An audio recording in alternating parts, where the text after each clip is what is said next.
Assalamualaikum warahmatullahi wabarakatuh. Selamat pagi semuanya.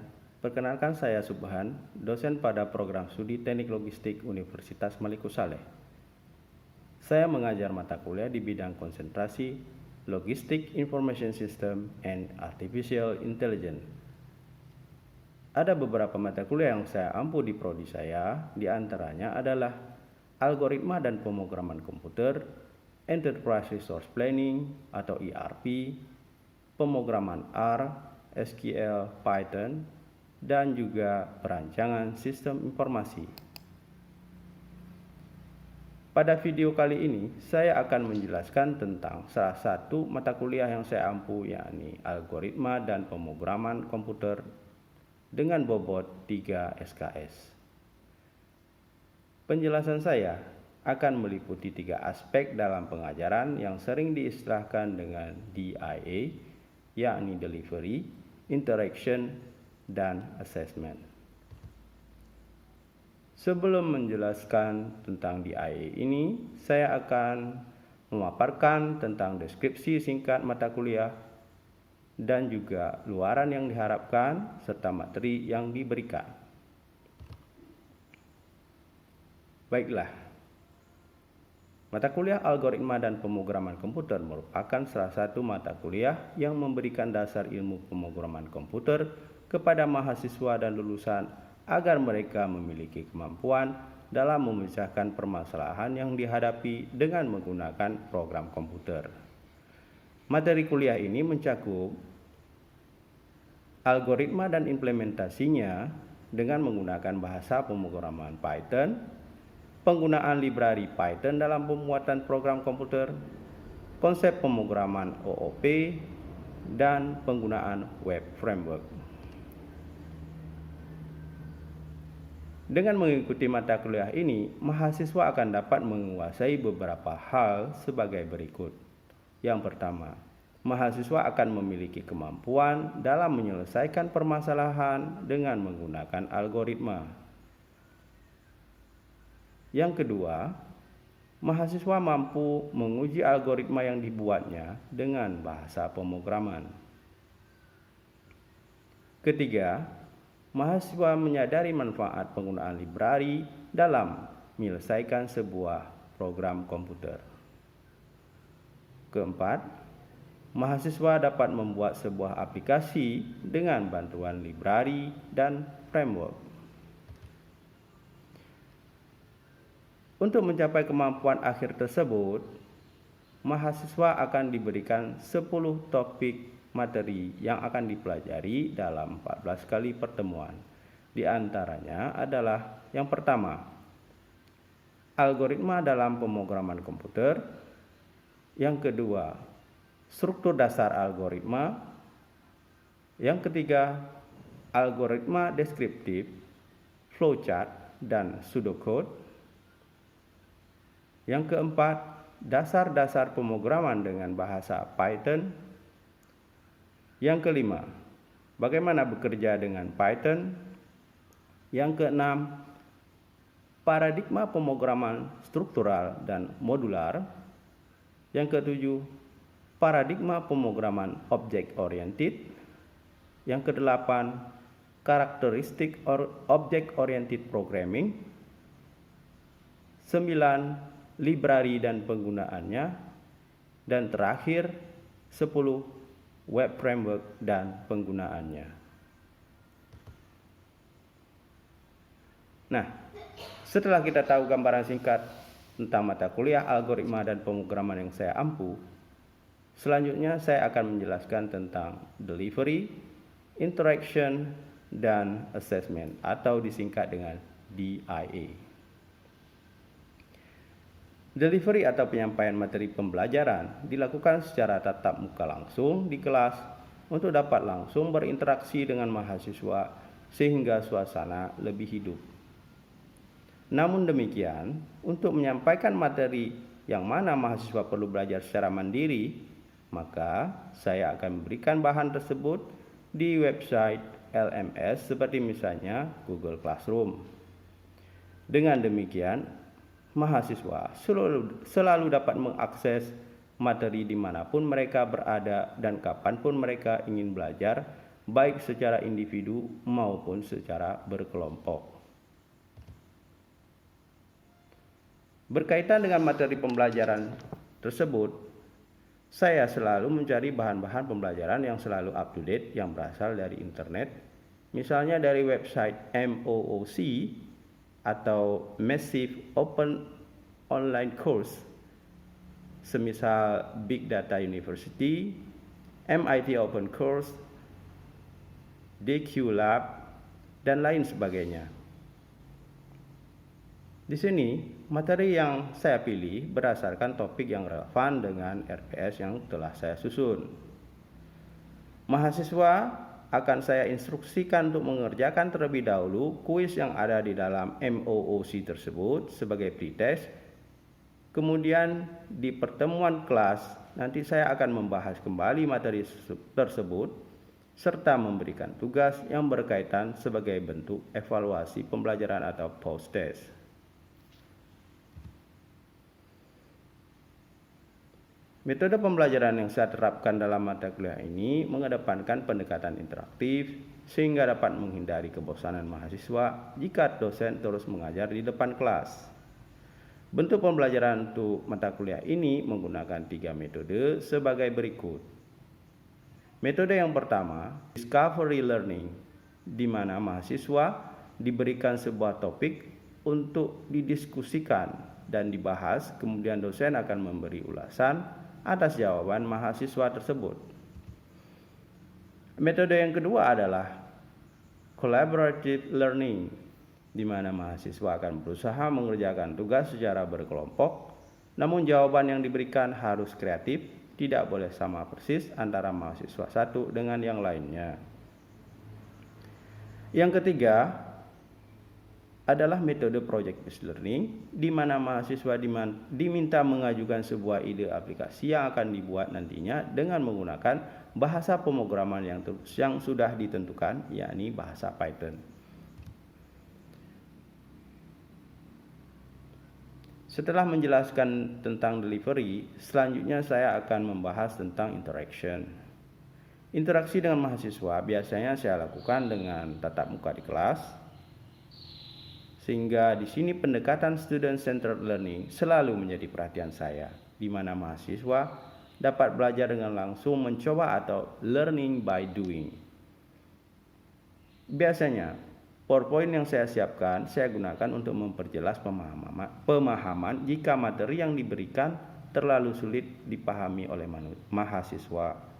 Demikian juga modul praktikum seringkali digunakan untuk mencoba langsung kode program yang diberikan. Adanya interaksi langsung, maka mahasiswa akan saling berbagi sehingga antara satu dengan yang lainnya akan dapat saling melengkapi. Selain interaksi di kelas, LMS dan grup WhatsApp juga menjadi media interaksi dengan mahasiswa. Seringkali mahasiswa baru menemukan masalah ketika mereka mengerjakan tugas, dan biasanya di dalam grup WhatsApp permasalahan ini dapat diselesaikan. Yang ketiga berkaitan dengan asesmen. Dalam memberikan penilaian, saya menentukan bobot penilaian yang saya umumkan di awal perkuliahan. Untuk mata kuliah algoritma dan pemrograman komputer, di dalamnya menggunakan bentuk pembelajaran project-based learning. Saya membagi 2 komponen penilaian secara individu dan secara kelompok. Untuk penilaian individu terdiri dari tugas sebanyak 30%, kuis 10%, dan UTS 10%. Sedangkan untuk kelompok nilai yang dinilai berdasarkan kinerja kelompok terdiri dari 2 komponen, yakni aktivitas partisipasi 20%, hasil proyek 30% yang meliputi laporan akhir dan presentasi proyek. Untuk tugas-tugas individu, mahasiswa wajib mengumpulkan jawaban tugasnya secara individu. Walaupun mahasiswa dapat saja bekerja sama dalam menyelesaikan tugas, namun jawaban harus kreatif, sehingga tidak ada jawaban yang sama antara setiap mahasiswa. Jika jawaban yang diberikan itu sama atau istilahnya mencontek, maka akan ada sanksi yang diberikan kepada mahasiswa tersebut. Untuk tugas proyek, maka mahasiswa di sini dituntut untuk dapat bekerjasama dan berkolaborasi sehingga proyek dapat diselesaikan jika mereka benar-benar berbagi tugas dan peran antara sesama kelompoknya. Baiklah, berikut akan kita saksikan cuplikan proses pembelajaran atau perkuliahan yang saya ampu dalam rekaman pembelajaran tatap muka pada saat pertemuan kelima dengan topik bekerja dengan Python. Mari kita saksikan. Baik, Assalamualaikum warahmatullahi wabarakatuh. Waalaikumsalam warahmatullahi wabarakatuh. Apa kabar? Bapak sekalian? Alhamdulillah. Sehat? Sehat. Oke, mudah-mudahan walaupun kita dalam suasana bulan Ramadan ini ya, tapi semangat belajarnya tetap tinggi ya. Untuk hari ini kita akan masuk ke melanjutkan materi yang kemarin. Kemarin kita sudah belajar tentang algoritma ya. Di dalam algoritma kemarin kita ada belajar tentang cara pembuatan algoritma. Ada 3 cara pembuatan. Apakah ada yang masih ingat? Siapa di antara kalian yang masih ingat apa saja cara menggambar algoritma yang sudah diajarkan minggu kemarin? Ayo. Ya. Izin jawab ada 3. Silakan. Yang pertama itu algoritma runtun, algoritma pemilihan dan algoritma pengulangan.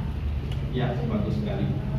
Jadi ada 3, algoritma runtun, kondisional dan pemilih. Pengulangan ya, sorry. Ada 3. Kemudian untuk cara menggambarkannya bagaimana? Ini tadi belum terjawab. Kalau itu tadi adalah jenis-jenis struktur pembentuk algoritma ya. Untuk menggambar algoritma itu ada 3 cara. Itu yang belum terjawab tadi. Caranya bagaimana? Ada 3 jenis cara menggambarkan diagram. Cara membuat algoritma. Ya, silakan. Flowchart. Ya. Pseudocode, bagus sekali. Ya. Jadi jawabannya udah tepat ya. Ada 3 cara untuk membuat algoritma, yaitu dengan kalimat deskriptif, flowchart dan pseudocode. Oke. Jadi dari tugas pun sudah yang sudah dikumpulkan di sini, Bapak sudah lihat tadi, ya, rata-rata sudah bisa menggambarkan flowchart dan membuat pseudocode, ya. Mudah-mudahan ini bisa kita terapkan nanti dalam proses pembelajaran selanjutnya, ya. Jadi untuk materi hari ini kita akan lanjutkan dengan bagaimana implementasinya dengan menggunakan bahasa pemrograman, yaitu di sini kita akan menggunakan bahasa Python ya. Jadi di sini kita akan memperkenalkan dulu bagaimana itu konsep data ya, konsep data di dalam Python ya. Itu ada yang disebut dengan objek dan kelas ya. Kita judulnya bekerja dengan Python. Jadi setelah kita kemarin pengenalan dengan apa itu algoritma, kita akan coba implementasikan dengan menggunakan bahasa Python ya. Adapun agendanya adalah kita nanti akan lihat struktur data yang digunakan di Python ya. Karena di Python itu seluruh struktur data atau data di Python itu semuanya itu dianggap adalah merupakan objek ya. untuk konsep di Python itu memang sedikit lebih bagus dibandingkan bahasa-bahasa lainnya. Jadi setiap data di dalam Python itu dianggap sebagai objek ya. Jadi kita perlu kenalan dulu apa itu objek dan kelas di sini. Oke, kemudian nanti kita akan coba menggunakan library ya di dalam Python. Kenapa kita harus belajar library? Karena nanti program-program yang kita buat atau algoritma yang kita gunakan itu biasanya menggunakan library ataupun program-program yang sudah dibuat oleh programmer yang lain ya. Nah, jadi itu istilahnya dengan library ya. Jadi library adalah apa tadi? Library adalah program-program yang sudah dibuat oleh programmer yang lain. Jadi kita bisa menggunakan program yang sudah dibuat oleh programmer yang lain untuk kita gunakan dalam program yang akan kita buat. Oke. Kemudian kita nanti juga akan kenalan dengan jenis-jenis algoritma yang diselesaikan dengan menggunakan bahasa Python ya. Adapun tujuan pembelajaran hari ini, ini tolong diperhatikan.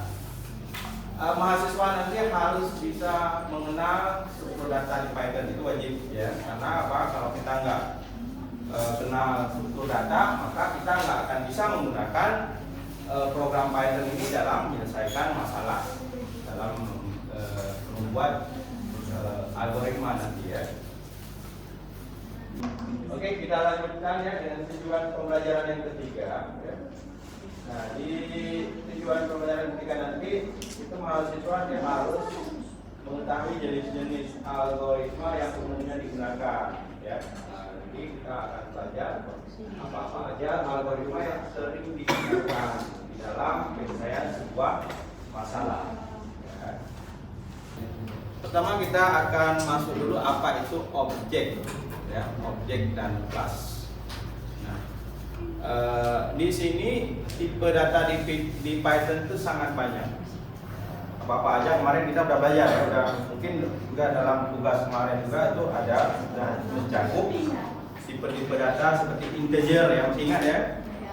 Integer, apalagi float, boolean, apalagi tuple, apalagi list ya.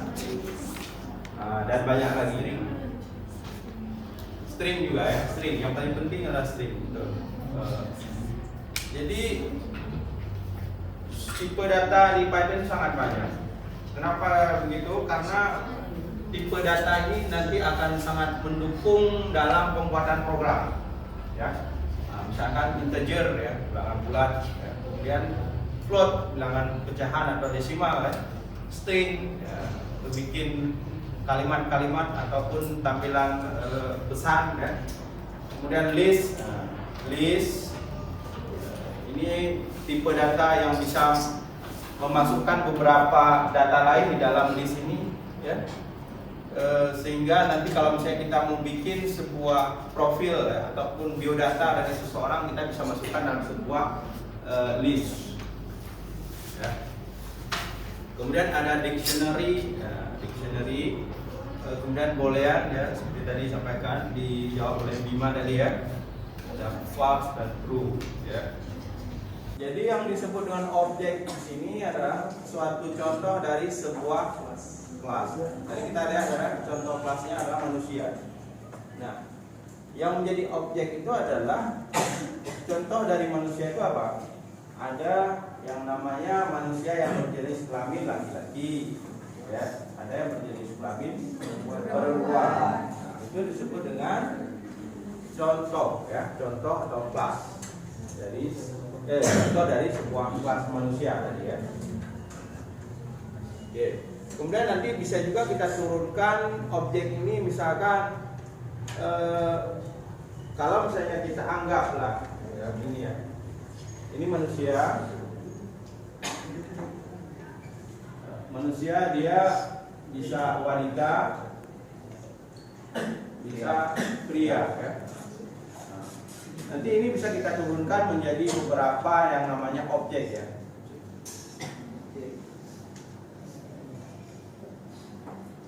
Misalkan objek wanita, ada yang namanya ini objeknya ya. Objek itu adalah contoh tadi ya. Contoh dari wanita, misalkan si Ani misalnya ya. Nah, si Ani, siapa lagi? Putri. Ya? Putri boleh ya. Putri, kemudian si Ana, nah, boleh. Yang laki-laki? Surya. Asep, ya. Rian. Surya, Rian, nah, gitu ya. Jadi ini tadi adalah kelas ya, yang ini yang disebut dengan kelas, dan ini adalah objeknya. Jadi kelas manusia itu terbagi dua kelas wanita dan kelas pria. Sedangkan jenis contohnya adalah saya si Ani, si Putri, si Ana. Nanti ada si Ani ini dia punya sifat ya. Nah, sifatnya apa aja? Tergantung dari atribut yang dimiliki oleh manusia tadi. Ya. Misalkan si Ani beratnya 50 kilo. Nah, tingginya berapa? 155. Tinggi 155. Terus apa lagi? Usianya sekarang 70. Ya, dua kali lah. 25 gitu ya. Si Putri juga begitu. Dia juga punya berat, tinggi dan usia yang beda dengan si Ani. Gitu ya. Itu konsep dari objek. Ya. Bagaimana penerapannya di dalam tipe data? Coba Anda lihat di sini. Nah, ini tipe data. Tipe data apa namanya? Integer. Apa itu integer? Bilangan bulat, benar sekali. Ya. Jadi integer di sini sebenarnya dia merupakan sebuah kelas. Ini ya, kelas. Sedangkan ada objek di sini misalnya 1. 1 itu bilangan integer, bilangan bulat kan? Ada objek 12. Juga bilangan bulat. Ada objek 391, dia juga merupakan objek. Kemudian ada 78 dan 30. Jadi ada 5 objek di sini yang semuanya itu merupakan berjenis integer, bilangan bulat. Ini adalah tipe data list. Tipe data list misalnya objek 1 di sini list A. A adalah berkomponen 1, 3, 4, 3. List kemarin udah dikerjain ya di soal kemarin. Nah, ini adalah contohnya. Jadi di dalam list A itu ada komponen yang terdiri dari 3 komponen lain. Ya. Oke, kita lihat contoh berikutnya. Objek kedua B. Ada A, itu tanda string ya. String A, ABC, R, F, D ya. Nah, itu ada 3 string di dalam objek B. Ya. Nah, kemudian objek C ada string, ada 34, ada string 9. Jadi di sini ada 2 jenis tipe data di sini. Ya. Kalau yang A dan B dia masing-masing dia cuma mempunyai 1 tipe data, yaitu kalau A itu integer, B apa? String. Kalau yang objek C ada integer, ada string ya. Jadi penggabungan dari beberapa tipe data ya. Kemudian yang objek E boolean ya atau boolean ya. Kemudian objek 5. Nah, ini. Dia cuma bikin tanda siku aja. Tanda siku pembuka dan penutup. Nah, artinya apa? Nah, siapa tahu ya? Kira-kira apa artinya ini? Yang 5 ini ya, objek 5 ini. Ayo. Coba sebutkan jenisnya apa ya. jenis objeknya apa, kemudian isinya berjenis apa. Kayak tadi ya. Kayak tadi A ini adalah list yang isinya adalah integer. Nah, kemudian kemarin kita udah coba praktekkan mengetikkan perintah tipe ya. Kita ketikkan perintah tipe di dalam kurung, misalkan kita ketik misalnya ini ada bilangan integer ya, tipe dalam kurung 2, dia akan keluar seperti ini ya. Ini contohnya ya, tipe dalam kurung ada list di sini, maka akan keluar apanya di sini adalah kelas list ya. Kemudian kalau tipe 1, nah ini, maka akan keluar kelasnya adalah integer. Nah, jadi setiap kita ketik perintah-perintah tipe itu pasti keluar tulisan kelas. Masih ingat ya kemarin ya? Nah, itu menandakan apa? Ini konsep kelas ini. Jadi si 1 itu dia merupakan tipe atau jenis integer. Makanya ditulis ini kelas integer. Jadi yang kemarin itu masih bingung, kenapa kok tulisannya kelas integer, kelas list. Asal muasalnya ada dari konsep ini tadi, konsep kelas dan objek. Ya. Oke, udah ya. Ini kita baru mencari tahu tipe objek, tipe dari sebuah objek. Kira-kira ada pertanyaan di sini? Bapak rasa ini nggak ada pertanyaan karena ini udah paham ya. Gak apa-apa, kalau memang mau tanya silakan. Nah, itu tadi cuplikan proses pembelajaran yang saya lakukan di kelas dengan tatap muka langsung. Demikianlah pemaparan atas teknik saya mengajar yang dapat saya sampaikan saat ini. Terima kasih atas perhatiannya, semoga bermanfaat. Wassalamualaikum warahmatullahi wabarakatuh.